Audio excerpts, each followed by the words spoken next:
Okay, we're ready to go. Thank you for taking time out of your busy day.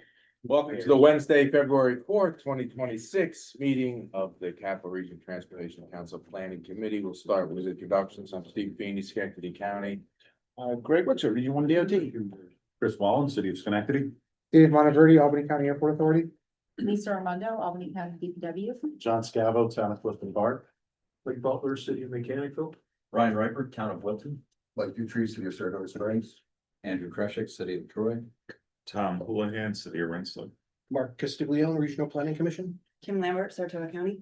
Sandy Misowitz, Capital Region Transportation Council. Michael Feller, City of Saratoga Springs. Melissa Shannon, CDTA. Jim DeJoy, Baldwin. Andrew Tracy, Transportation Council. Linda Parville, Transportation Council. Ethan Townsend, Transportation Council. Martin Hall, Transportation Council. Jesse Vogel, Bell Associates. Julian Heller, Max Action. Jeff Kensler, CHA. Randy Milano, Region 1 DOT. Guys Vasco, Region 1 DOT. Roger Stefano, CM Engineering. Anna Rizzo, Town of Sand Lake. I will review the folks participating virtually. Larry from the Capital Region Transportation Council, Ed Snyder from GPI, Emily Laughlin from CDTA, Jamie O'Neill from the Town of Malta, Jeff Pangburn from Creighton Manning, Joe Semino from CHA, Wei Ying from CHA. Sorry, it's bouncing. Laura Robertson from Town of Niskuna, Melissa Cherubino from City of Waterville, Nicole McGrath from Federal Highway Administration, Parker Morris from the Transportation Council, Rob Leslie from the Town of Bethlehem, Rosa Torino from Albany County, Sharon Butler from the City of Cohoes, Susan King Loriard from Albany County, and Tim Lane from the Village of Manans. If I've missed anybody, please speak up, but I think that is everybody. There you go. Thank you, Sandy. Previous meeting minutes of January 7th. Can I get a motion to approve those minutes? Does anybody have any comments? Second. And Second. All those in favor, aye? I, Anyone opposed, abstain? Motion carries. Next, what do we got? Sandy Planning Committee Officer nomination and election. correct, so So, we talked at our last meeting about our friend Steve retiring. Since that time, Chris Wallen has offered to become the chair of the planning committee, and Lisa Ramondo from Albany County has offered to become the vice chair. So if there's no other interested parties, we do need a nomination for these two folks to serve these roles. I'll make the nomination. second, Andrew. All right, so. Any further discussion? We have nominations and a second. Any further discussion? Chris has been the vice chair for, how long? For 5 years. And Lisa, thanks to Lisa for agreeing to Appreciate it. step into that role. So we have nominations, just looking for, Just looking for a vote. all those in favor, aye? Anyone opposed? Abstained? Motion carries. Thank you so much. Thank you. Thank you. All right. Thanks for agreeing to step into the role. Action items, right? We're moving on to 2027, 25, 30, 50 Correct. amendments. Garner Road, is that gonna be Lisa? Is that- Will be Lisa. So, yeah, I'm fortunate to have Jeff Gensler here from CHA, who is the consultant on board, and he's gonna talk about the scope of this amendment. This is a project that has been in the system for quite a while, and we're really hoping to pull it all together now. So Jeff? Yeah. Would you like to speak to it? Yeah, so I'm gonna chime in from this one, and I also have Joe Semino on the phone listening in. He has a lot of valuable background information, so he might be adding some stuff. So this project was originally scoped as a mill and fill about 4 miles long between, say, Western Ave and Waterville Shaker. And prior to kind of my involvement, we started looking at alternatives for the Washington Ave, Madison Ave intersection. And so with a few meetings with DOT, it was decided based on some alternative analysis that we were gonna add in a roundabout there. So as part of that, obviously, the scope is increased significantly. Currently on the tip, what is reflected is money that was for the original just mill and fill. So nothing has been changed. So that is why you're seeing a substantial increase as far as the costs go. Previous to today, we've had one EWA that we did, and that was to cover some of the design for the roundabout, but it never increased construction funding. Or it did increase some of the construction funding.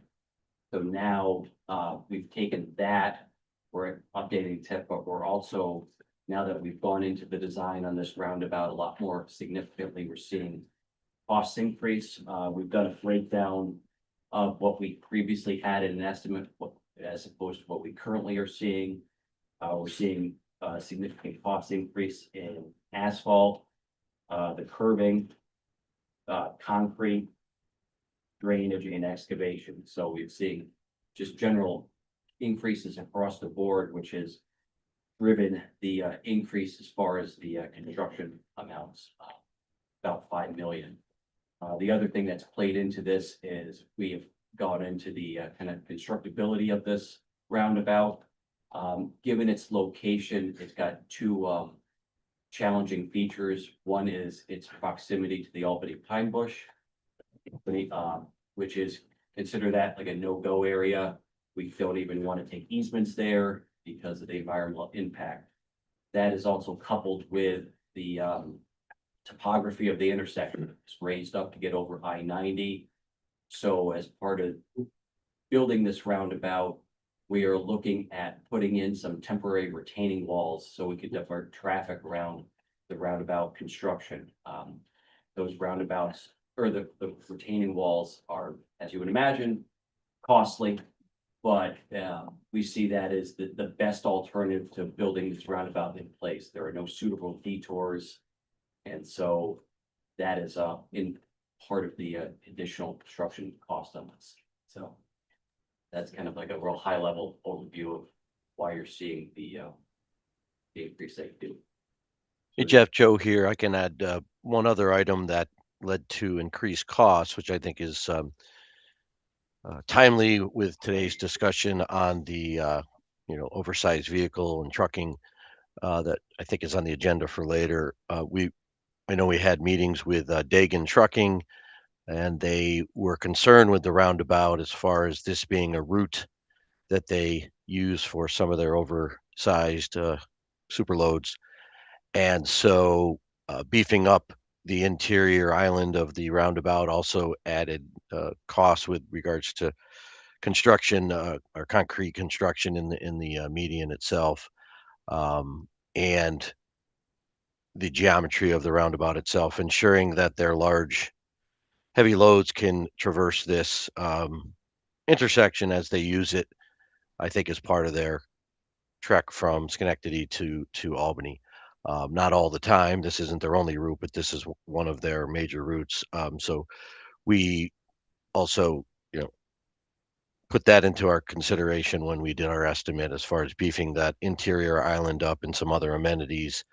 The ability to either avoid signs in the roundabout or actually remove them as well in some cases. So just wanted to add that to the list. Thought with the large vehicles, the issue was the apron itself. The And actual all flowing. of it, right? So So- it is the shifting of the unit over the roundabout, that's a challenge.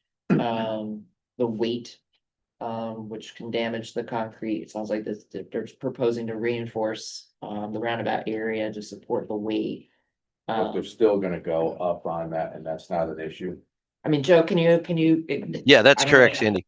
The Yeah. interior island, it's the actual load itself that we're beefing up, if you will, the strength of that through additional material, basically concrete and the like. And so they are still going to go up on that, but with much higher loads. So that was an additional cost to this particular location. Any math wise, 6.6 added to the 7 below So for it's, $14 million essentially. it's actually the combination of the roundabout, which is being folded into the broader New Carter project, so. About 14 million, and you're right, the new cost is 22 for about an $11 million increase. That's what I'm getting at. That math doesn't math, does it? The math is not mathing. The math is not. Right. We'll let Andrew respond to that as the reviewer of the letter. $7 to $8 million increase from rough. Yeah, because it's on as it's on as two projects right now, so. So it's 76, 13. Yeah, as one, so that's why. 13, No, I just, 8. yeah, it says 11.19 cost increase. Oh, okay, yeah, I don't. Andrew's checking his math now. It's about 8 million. And it'll be less. Okay, so sorry. We this may have been copied, so this was gonna be on last month's agenda, this may have been copied over and we neglected to change this one line in the table. But the true cost is about 8 million. And that's coming from large urban. Yeah, in the new STIP, we under program large urban, so this is which is helpful because now it allows us room to navigate some of these increases that have come in between last meeting and this one. So what are we netting the large urban about now? Oh, last I looked through, I believe we had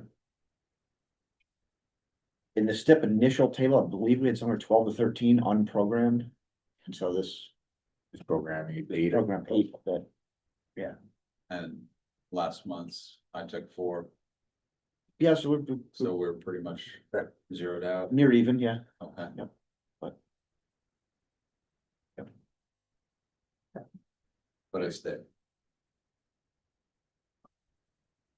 Any questions? We're looking at an amendment here to add, what, $8 million of large urban to properly fund the. This is going out to bid. When? Hopefully next year, next spring, that is the ideal. It depends on when we can get design approval and get through that process, but we're doing everything we can to hit 2027 instructions. How far along is preliminary? Advanced, That's okay. yes. Further discussion? We need a motion to approve Albany County's request for the additional $8 million. Positive. Can I get a motion? Second. We have a second. Good answer. Thank you. Any further discussion? All those in favor, aye? Aye. Anyone opposed? Same, motion carried. Next tip amendment is East Greenwich. Is this, we taking these, Yeah. all at once? Is So this every- doing, yes, East Greenbush and Saratoga County, we can take together. Are you gonna discuss these? or- Greg, did you wanna? I can, yeah, I can mention these, so this is the roadway departure safety action plan for the local roads that, was put out last year to, call for projects. You know, it's long recognized that local lane miles are actually a very large portion of the transportation system, and trying to get all roads with some safety features addressed, we put out call for projects, and these two projects, East Greenbush and Saratoga County, are the two that came in at this table. And as a courtesy on these types of sort of DOT initiated programs, we try to help out by getting the initial tip letter done, so we provided the programming information and to get these projects on the tip and get them started. So And the content of the projects are primarily lines, signs. some yeah, Guide rail work, I believe. there was a toolbox of treatments, and yeah, upgrading signs to current standards, you know, reflectivity. Guide rail, again, yeah, a whole myriad of treatments that are all low dollar value per treatment, but the goal was to get projects with enough locations and multi-site items to make viable projects. So these are the two that came here. Safety fund, is this? Yeah, it's all HSIP. It's considered systemic, so they don't have to go through the usual benefit cost ratio. These are things that have been proven countermeasures, so we are allowed to put them basically. Okay. in- And these were the two applicants, or we had other applicants that didn't qualify, or was this just? No, everyone that applied was funded. Okay. The funding available. Less people, there was less money applied for than available, so basically everyone received what they asked for. There's a couple of very small things that were found ineligible, but they were pennies of the ask, so basically they got everything they asked for. Greg, I know that when you first looked at this, there was some question as to East Greenbush application and the amount that they were going to be spending on their safety action elements and kind of trying to wrap our head around for the single municipality to have that much cost associated with necessary improvements. And now there's a necessity for an increase. So, you know, a county's one thing, but a single municipality, maybe, is there more information as to what their focus is going to be other than what you've already said? Like specific areas?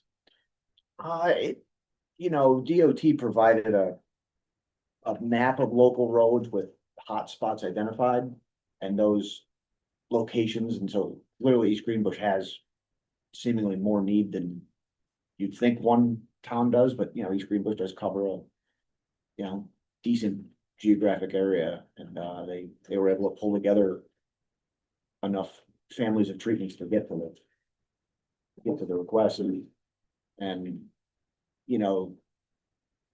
some areas did go over what we anticipated by county that we were trying to distribute, but there's also recognition that not everyone was going to apply because of the challenges of identifying so many sites to roll off a viable project. So that's why we awarded everybody to go over what may have been anticipated as the spread of money.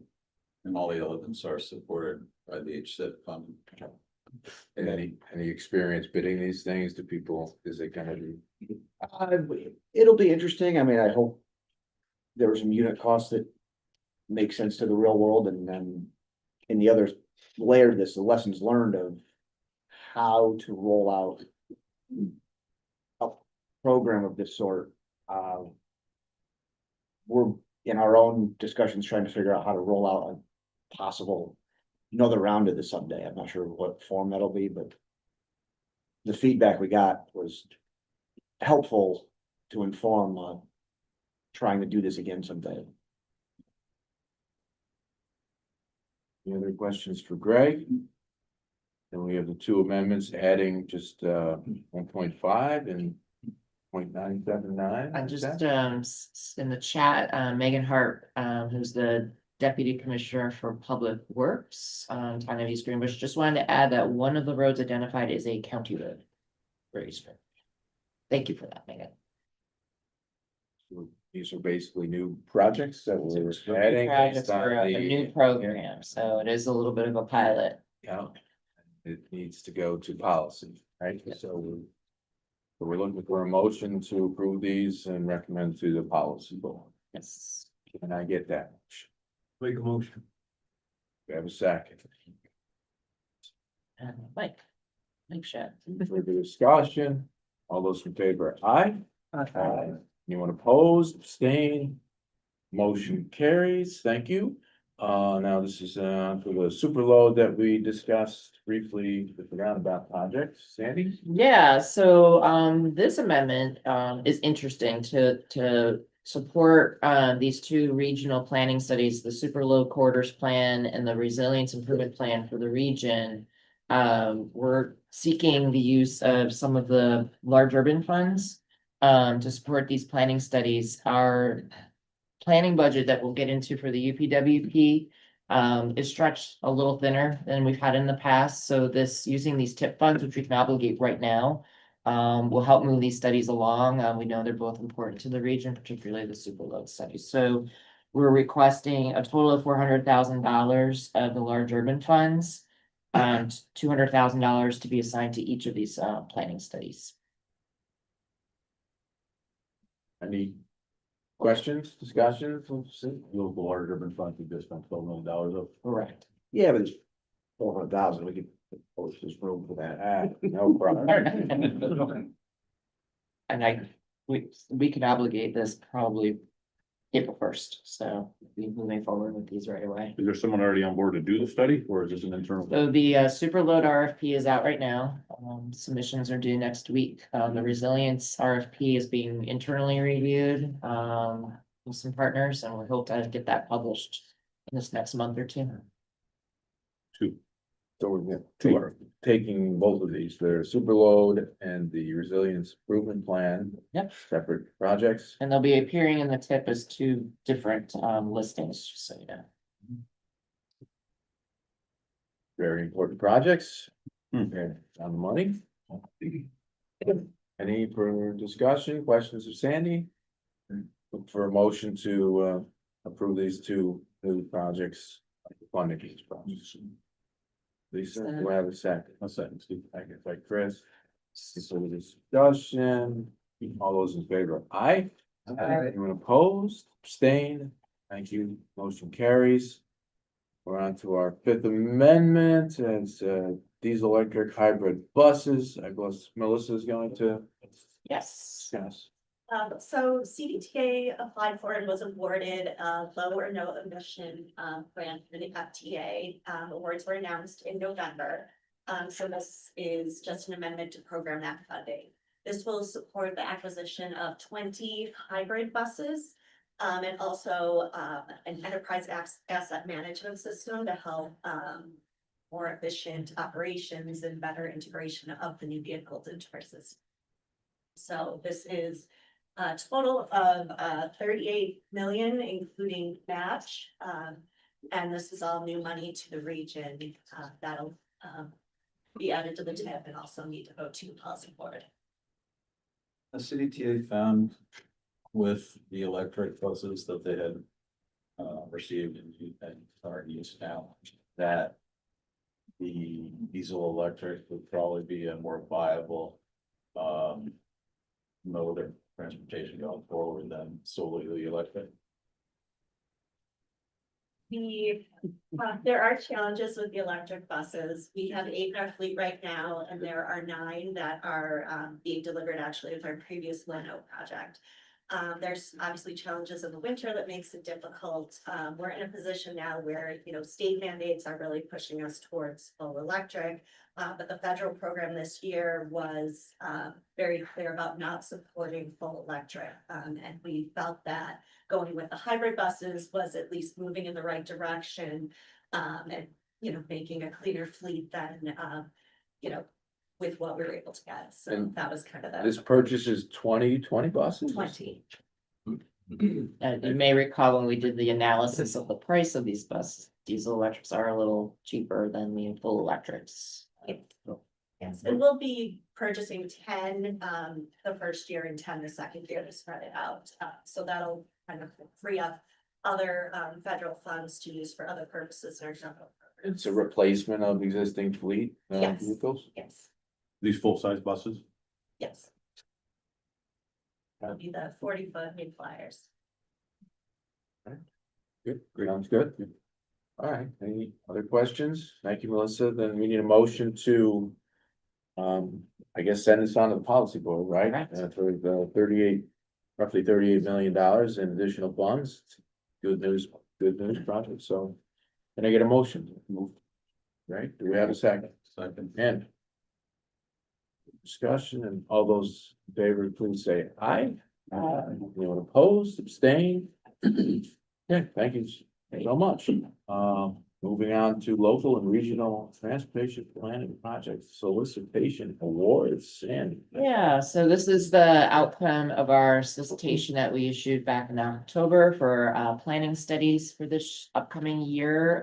We received a total of 7 applications. 6 were for what we call the community planning or linkage program projects. And we had 1 specifically for an ADA self-evaluation and transition plan. Applications were received from the following sponsors: Albany County, City of Rensselaer, City of Saratoga Springs, two from the town of Glenville, town of Stillwater, and the village of Scotia. The requests on the federal share side were over $475,000. When we looked at our budget, as I said earlier, when we first issued the solicitation, we estimated that we might have up to $300,000 available for this program, but the reality was a better estimate is closer to about $150,000. So with that in mind, the evaluation team, there are project descriptions, there's a document online. When we looked at the evaluation criteria, and the scoring results, we're very close, and I should say for the record, these were all very good proposals. In terms of the raw score, City of Rensselaer, ended up being first. And Saratoga Springs was second, and why we're not recommending Saratoga Springs for funding is simply because we're just starting the West Avenue linkage study right now.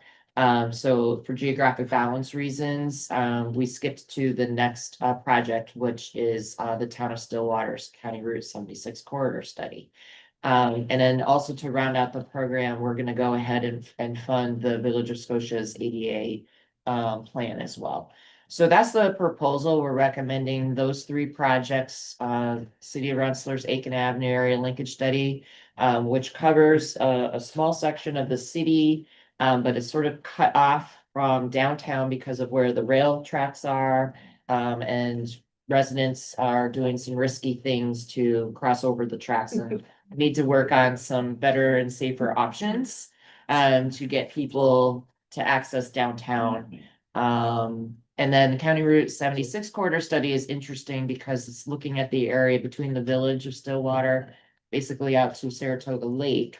But this is an area that's not developed yet. So this is actually trying to be proactive in getting good planning, land use, thinking about access management, these other topics in a corridor that's facing development pressure, but it hasn't started yet. So as planners, we felt this was a good one to get ahead of. And then, of course, Scotia's ADA plan for the village. So those are the recommendations. The federal share is a little more than 150, about 164, but like I said, I think we can fit that in to our budget for this year. Any questions for Sandy? Any comments from others who didn't receive funding? Please. Assuming the Port of Queens heavy truck traffic, will that be something Yeah. that might be rolled into the We've spoken to the county and to others about that, the issues surrounding that one. Some of that, we've connected with Carver, who, manages the Port of Queens. They're very interested now in the super load study, so we've connected them with Ethan in that process. So we're hoping some of these issues that are attempting to be studied as that proposal Superload might pick up some of that. might pick up some of it. We're hopeful, and we're gonna continue to coordinate with the county to see what else we can do. I think actively looking for other grants too. Just outside of our area. One route that is a long-standing sensitive topic is down in New Baltimore, just outside Albany County. There's a curve in a historic hamlet. We actually funded a rural study for the first time. Kind of an experiment, because they're disadvantaged not being in an MPO, so they can't do studies historically. They've also cooked up some concepts to improve their little hamlet. Granted, they don't want to make it super load accommodating, but at least regular freight to make it through without issue, which currently there are. This whole corridor is being impacted by the growth of the port, and collectively we'll have to recognize that and long range deal with it. Yeah, we keep getting a lot of letters from residents about the trucks, they're just so heavy going through the street. And even if the speed limit could be reduced further up on the state routes, that would be helpful. And I know the state, I don't know if you're tied into those emails, but the state, is looking into that. And there's no, similar to what you'd have in a suburban area when a large developer comes, there's no off-site mitigation required as a port grows as a business? So, I mean, mitigation, it obviously is a local, decision at planning board and council level. Every community is different in how they handle that. I can't speak to specifically how Queens and the Meridian area, negotiates or sort of manages port development. It is a little different than the Port of Albany simply because it is private. But there are, the commodities that come to the Port of Queens, I think is what's changed over the years. They're starting to accept larger, raw goods, which is resulting in the heavier trucks, coming into the community. So how you navigate that when the business has changed, I think is what's more the issue. Okay. All right, so. We need a motion to approve, I guess, staff recommendation of the three. Yep. Projects we discussed for the city of Rensselaer, town of Stillwater, and village of Scotia. Can it get a motion to that? I'll make a motion. Thank you. We have a second. Lisa, Thank you. further comments and all those in favor, please say aye. Aye. Aye. Anyone opposed, abstained? Motion carries. Thank you. Move on to the UPWP. Great. Sandy, once again. Yeah, so we've spoken about the UPWP and some of the content already.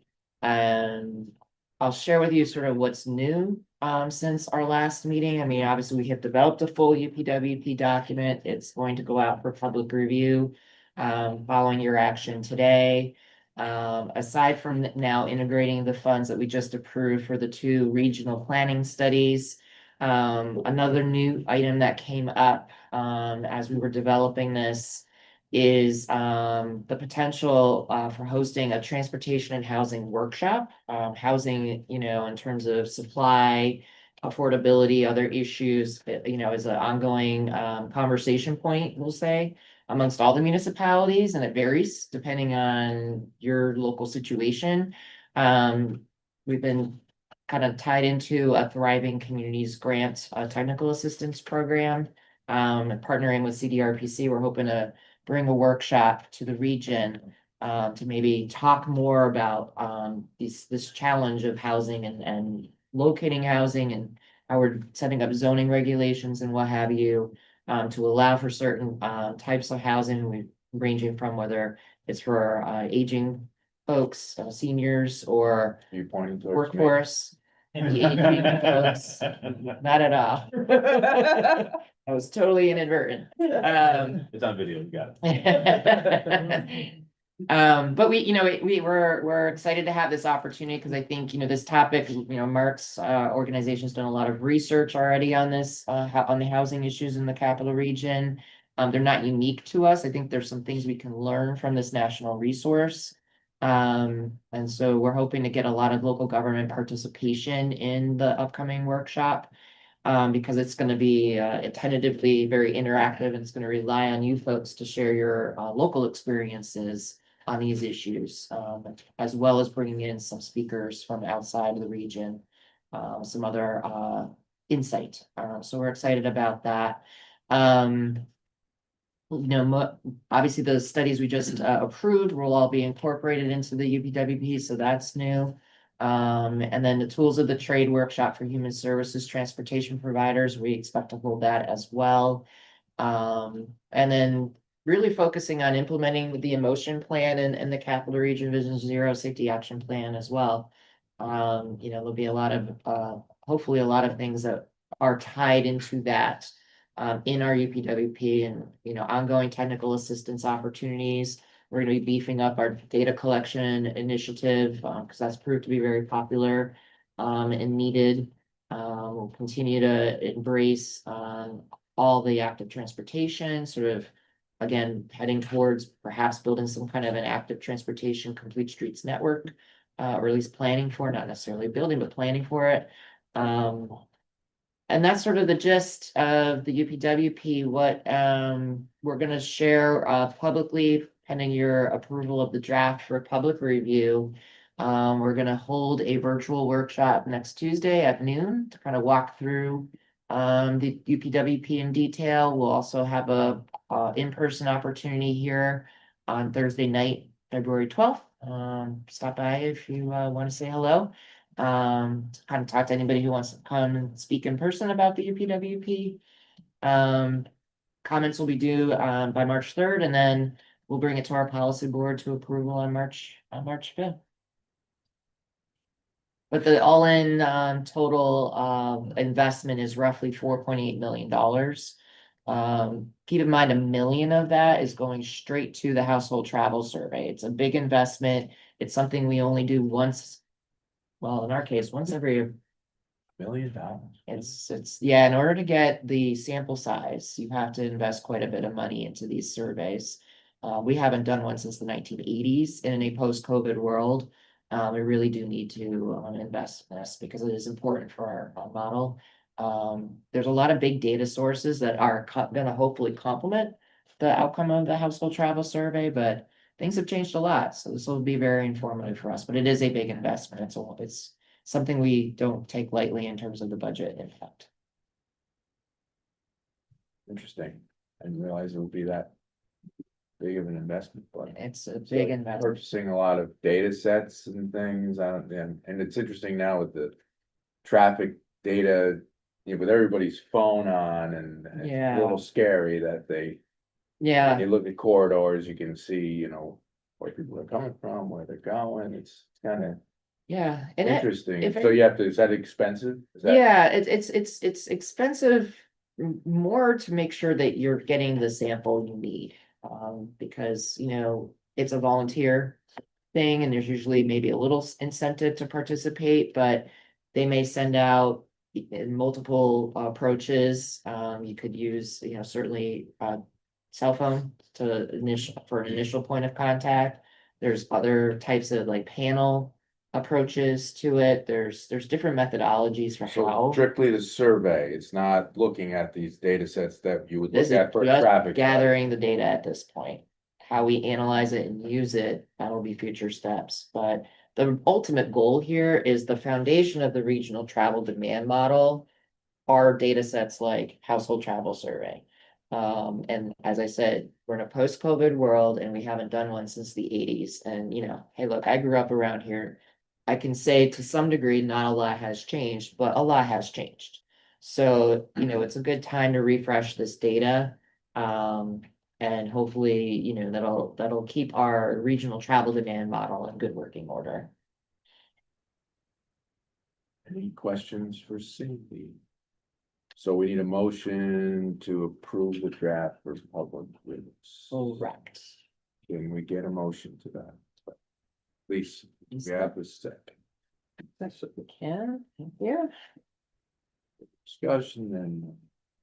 Roll call, those in favor, aye.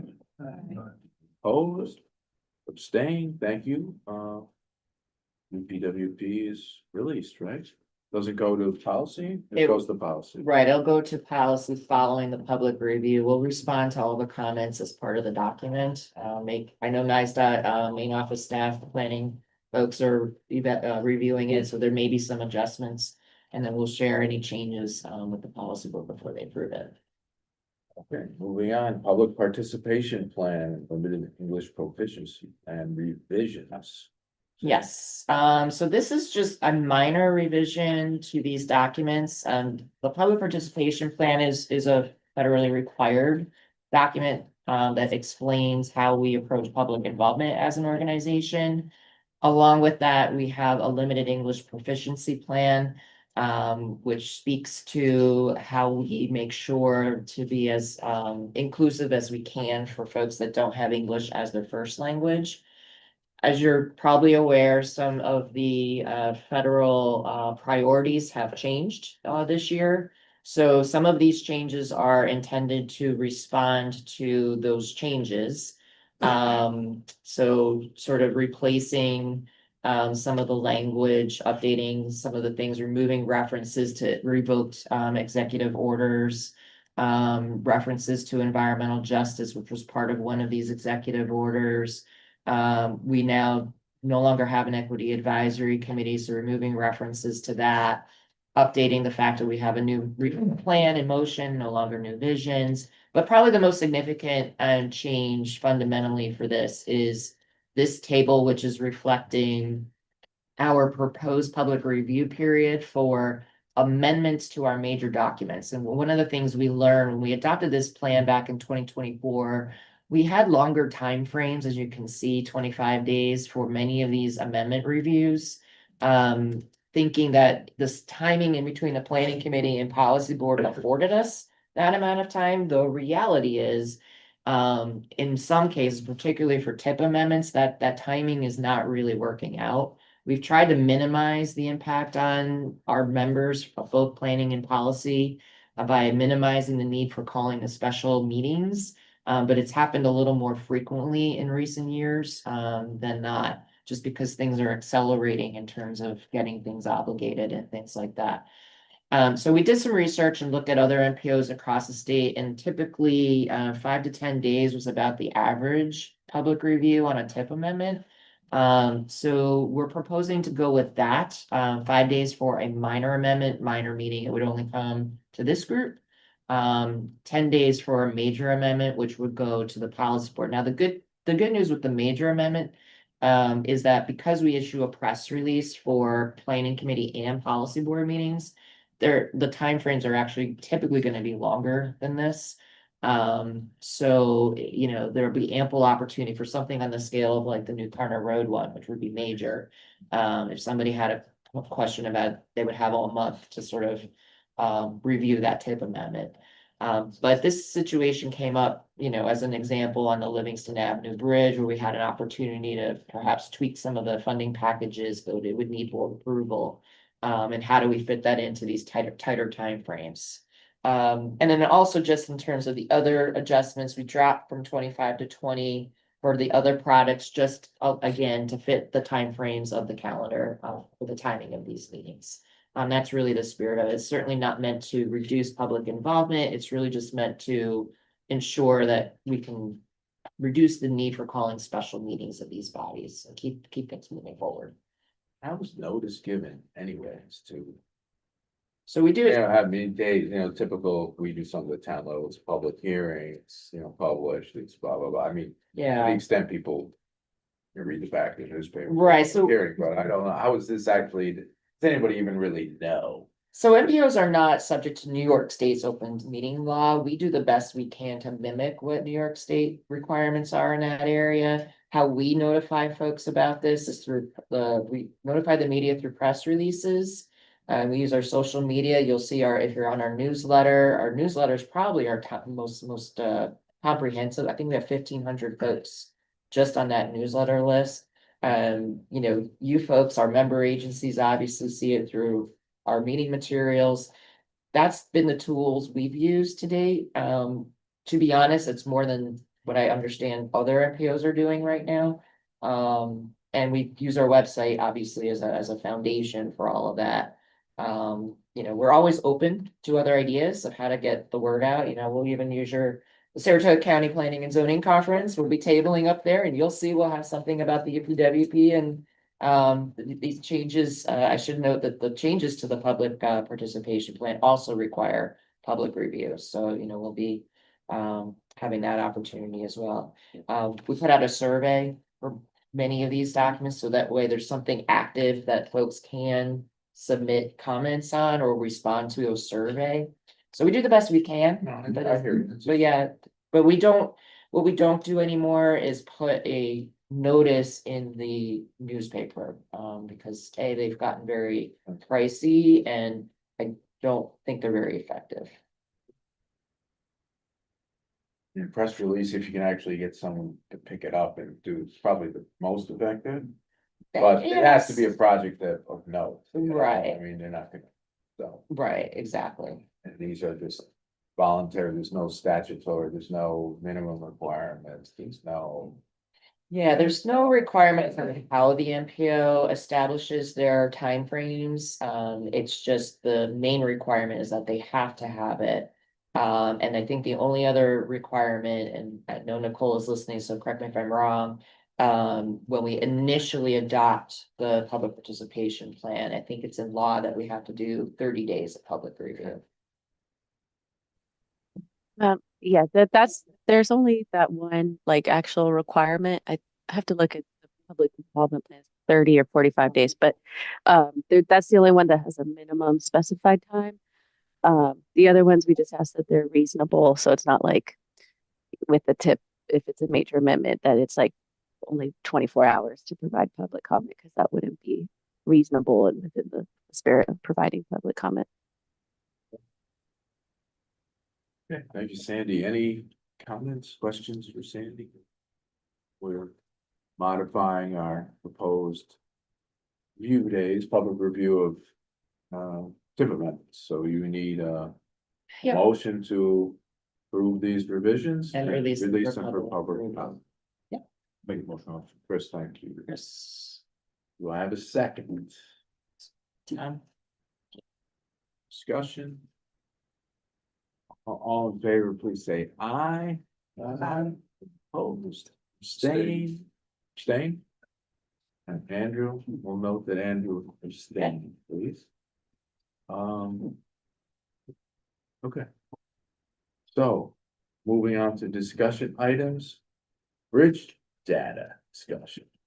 Sandy, Yeah, so we touched upon this at the last meeting, but we didn't have the data source to share with you. So I thought it would just be helpful for you folks to see the data source that we were using in our conversation. This is and you can see on the infobridge .fhwa.dot.gov. They have bridge condition by state. And you can sort through the data based on good and poor condition by the number of bridges, as well as good and poor condition by deck area. And what's interesting is that these categories on the right-hand side here actually can be filtered, so that you can sort the list top to bottom, bottom to top, however you want, and see how New York State fares. You also note that they have grouped the bridges by all bridges, interstate bridges alone, the NHS bridges. So just as a reminder, that includes the interstates, but anything that's on a principal arterial, and then what we call the non-NHS bridges, which is basically everything else. So, I just wanted to share that, and I'm not trying to dwell on this, but when we're talking about the bridge data and what it means when you compare state to state, this is the origin data. It really rolls up all of the performance data that's reported by each state to the feds. And this is a nice tool that we can see in terms of a data dashboard for how each state compares. And NHS inclusive of over this is bridges only. bridges. I don't believe it does not include covenants. There is national averages, I believe, in here. So, oh no, I'm sorry. I always confuse that because keep in mind, they include our territories as well in this. So the US Virgin Islands is in here, Puerto Rico is in here. So it's a broader data set than just the 50 states. So you'll see a range of things. So I just wanted to highlight that. If you wanted to look at the bridge data in a little more detail, just to see how the numbers compare state to state, this was the source of that data. So everybody has access to. Yeah, this is publicly available, and I can drop the link to it to the folks, to the members after the meeting. thank you, Sandy. Yep. Moving along, summary of 2022-27 TIP admin modifications, there were none. So they were none. I think this is the first time since we've been reporting on this that we haven't had any. So we kept it on there just in case one slipped in between the point of the agenda and today. Okay. NISDOT project delivery. Yeah, for DOT project delivery, I guess the item to note over the next 6 weeks is we're letting our 2026 paving program, which is pretty robust compared to some recent years, So four projects totaling around $70 million across the 8 counties. Of course, 2 of them are the Northway projects to get us from Western Ave all the way to exit 11. And then there's 2 other projects that are basically cover the 8 counties. They're all getting let in the next 6 weeks, so we hope to see some competition there and decent bid prices. Then the other topic on project delivery is it's the season of establishing the next regional director commitment list as we enter towards a new state fiscal year. So we'll be reviewing some of the local projects with all of you on, anticipated delivery dates for construction. It's all letting dates. So stay tuned for the projects in the coming state fiscal year. We'll reach out for some commitments on whether they should stay or not be in the commitment for next year. And that's it on project delivery right now. Thank you, Greg. Status of regional transportation planning and initiatives, Sandy. Yep, just briefly, just the Clifton Park Half Moon County Route 109 study is in concept development. The Route 7 corridor study is at draft report stage. They're gonna be meeting with their study advisory committee for the final time in February, and there will be a presentation on this project to our policy board in March. The traffic calming master plan in the Village of Ballston Spa, the REI, should be going out very, very soon. And the West Avenue Complete Streets, we're just wrapping up contract negotiations. That should be done hopefully in the next week or 2, and that one will be ready to go. Got some active technical assistance projects. But a lot of the bigger things are wrapping up, to be honest with you. So we're excited to get going on all of these new projects. So we'll have more things to talk about at these meetings. I'll stop there. Thank you, Sandy. Regional and local planning updates. Back to you, Sandy. Anything? Yeah, just more reminders than anything else. First, the build program grant applications are due February 24th. That's the federal program for projects roughly in the neighborhood of $5 to $25 million. I know we have at least one application coming out of our region generally. But if you do have something that's quote ready to go and you're looking for some additional resources, it's a program to consider. The TAP project proposals are due March 12th.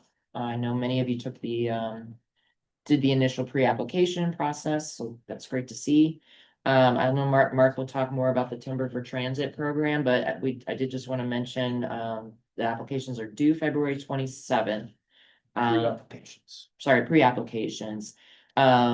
We are, and maybe you can jump in on your concept for one of the things that Mark's office as leading that program for our area discovered is that we were able to fund a bridge project in Rensselaer County. You may remember Johnny Cakes Lane, which was one of our, I believe, small bridge New York projects.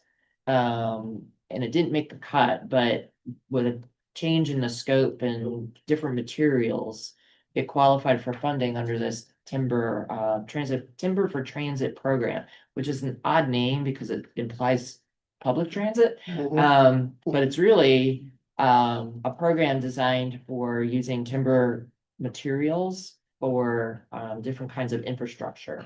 And smaller bridges, very low volume bridges in areas like that one, we may try to do kind of a planning study to screen the 3 counties that qualify, and unfortunately Albany County is not part of this program. But we are trying to see if we can identify maybe a handful of other candidates, given the bridge conditions and given how hard it is to fund these very, very local bridges that may be very low volume. And maybe basic, this volume has to be X, Y, Z. What qualifies? They really focus on rural bridges, small communities, low capacity communities, low volume. But with new technology, the laminated timber can really, hold a significant amount of weight, but we're not talking, the heavy load, super load stuff. It'd be trail bridges. Yep. We had I seem to remember a Saratoga County bridge, I think it was called T-Fault Road, and I think it literally linked to 5 houses. So that's the kind of bridge we're thinking about is are there candidate bridges like that maybe don't make the cuts often for these other types of programs, but maybe could qualify and leave it up to the sponsor or the owner to determine whether they would And want it's to just an pursue. annual. Yeah, it's been annual, it's been reappropriated. And the agency was not eliminated, so we're anticipating solid funding for the foreseeable future. In addition to, bridges, trail, road bridges, it funds infrastructure at airports, ports, anything that moves stuff. But yeah, it's a pretty good program. Looking forward to seeing if we can figure out an application for a study. Yeah, cause I think it would be, even if it doesn't work out with going through this program, it does seem like it would be a worthwhile exercise to sort of screen the bridge data to see if there's other small candidate bridges that we could alert sponsors to say, hey, just think about this program next time. around. Is it a batch? Yeah, depending on the county, it's either 50 or 20. Do I understand it right that generally they don't get enough applications to use all the available funding? It's not.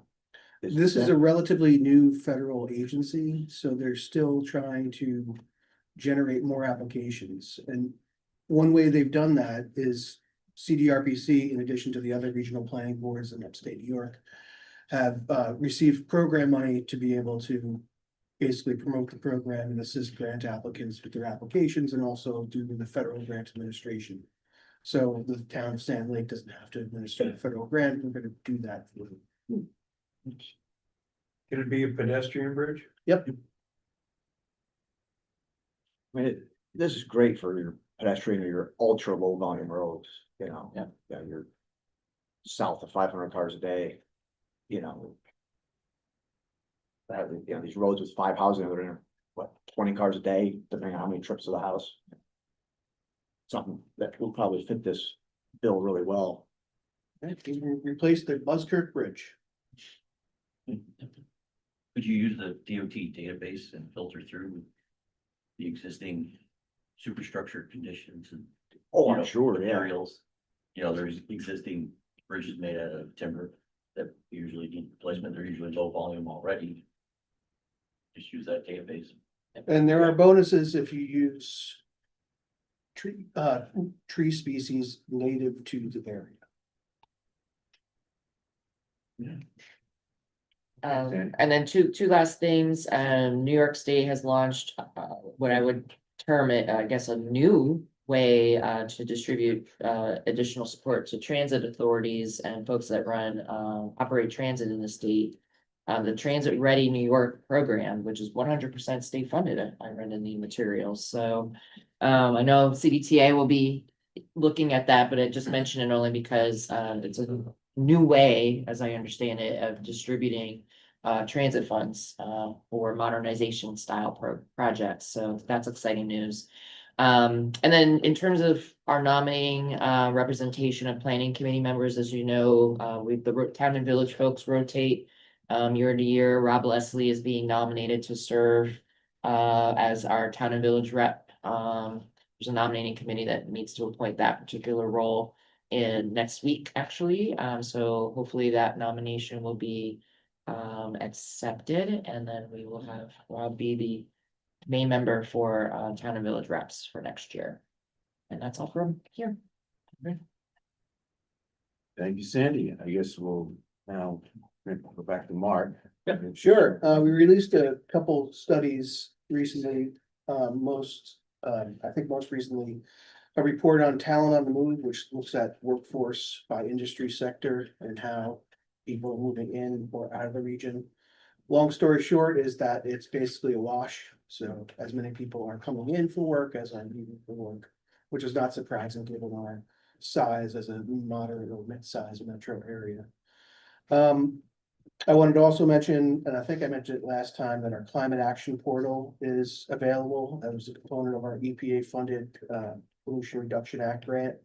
So that dashboard or portal essentially provides or includes a dashboard that provides a map, or provides data on your municipality's greenhouse gas emission by industry sector.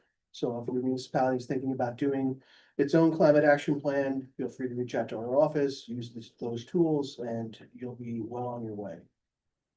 We talked about housing, 2026 is gonna be the year of housing. We're gonna be looking at information and doing studies on short-term rentals, accessory dwelling units, and pre and post-COVID commuting, as Sandy mentioned.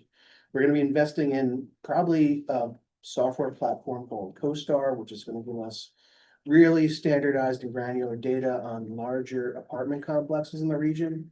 So one of the things that we learned reaching out to a lot of municipalities with large apartments is that the data that municipalities have on that stuff is not consistent.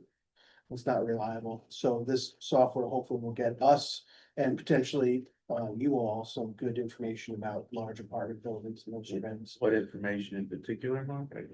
Number of units, year built, things like that. I mean, basic stuff is sometimes hard to get from local data. Basically, one of the trends that we identified in our initial outreach was that the lion's share of multifamily housing is not being built on transit, or it's not being built in regard for or planned for location decisions based on transit. Only one of the 20 municipalities we talked to had a zoning district that allowed what was being constructed. So none of the communities have a zoning district that even allows large multifamily. They're all done by PUD or PDD. Which is not necessarily a strategic way to grow multifamily housing in the region. And then you might not be thinking about the 2030 census, but it's never too early to think about the 2030 census. As you know, every person that's missed, that's not counted, costs New York State between $2,000 and $3,000 in missed federal revenue. So the Regional Planning Commission is partnering with the other regional planning boards to on a local government efficiency grant that will help us help you and help counties do a better job at the address verification process in advance of the census. That process usually starts in 2027. And we have a pretty solid methodology to standardize the numerous data sets that are available and produce addresses that the census will accept. So even a 0.5 increase in the number of housing units counted potentially will translate into about 25 million more dollars coming to the state. So I'll report back on that if we get awarded. If we don't, you're all around here. That's Mark, 25 million a year. It's 5 million a year for the 45 counties that we'd be doing this project. Thank you, Mark. CDTA, is that gonna be Mike or Melissa? Mike is outside. CDTA is currently in the middle of our capital planning process for this year. Our new capital plan should be approved at the March meeting, and then I will be back here in April to program our funds that were approved at that meeting.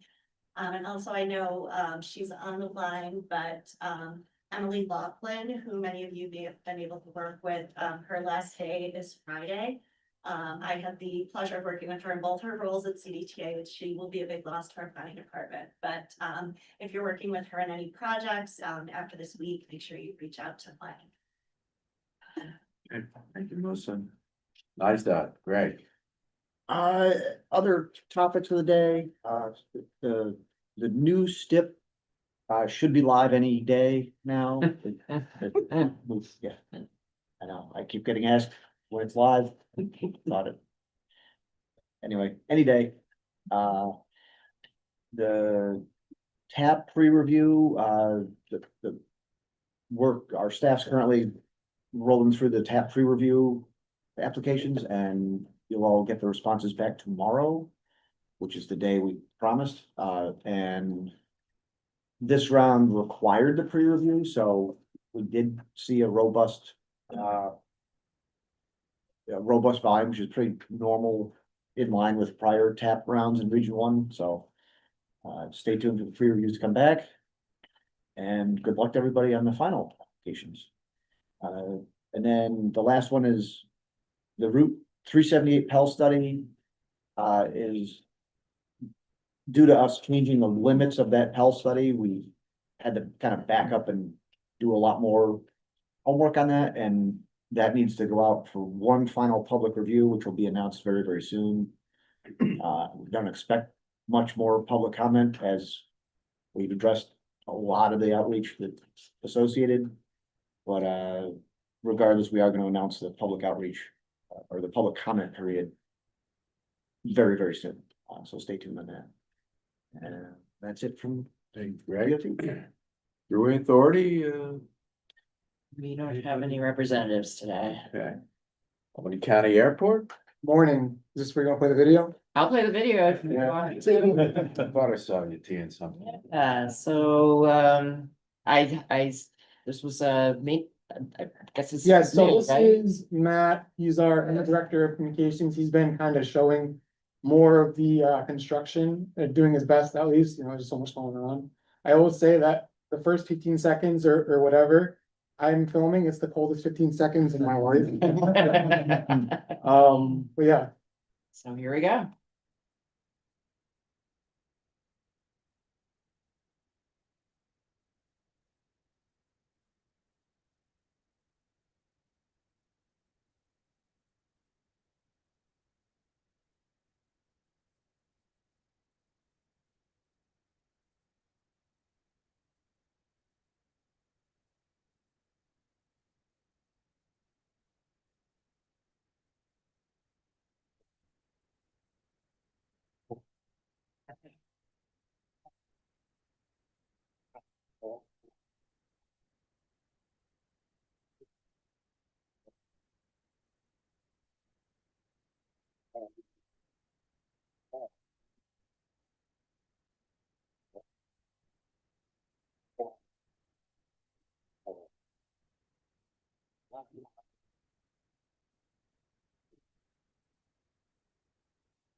Yeah, I don't know.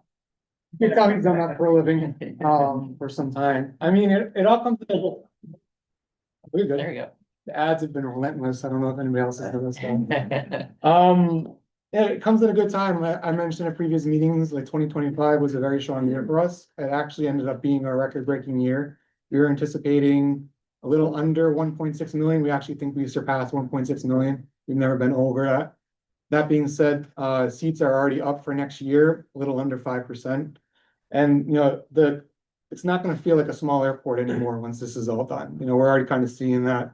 We announced new service to Denver last month. We already have service to Denver, but it's seasonal and less than daily. This will be year-round daily.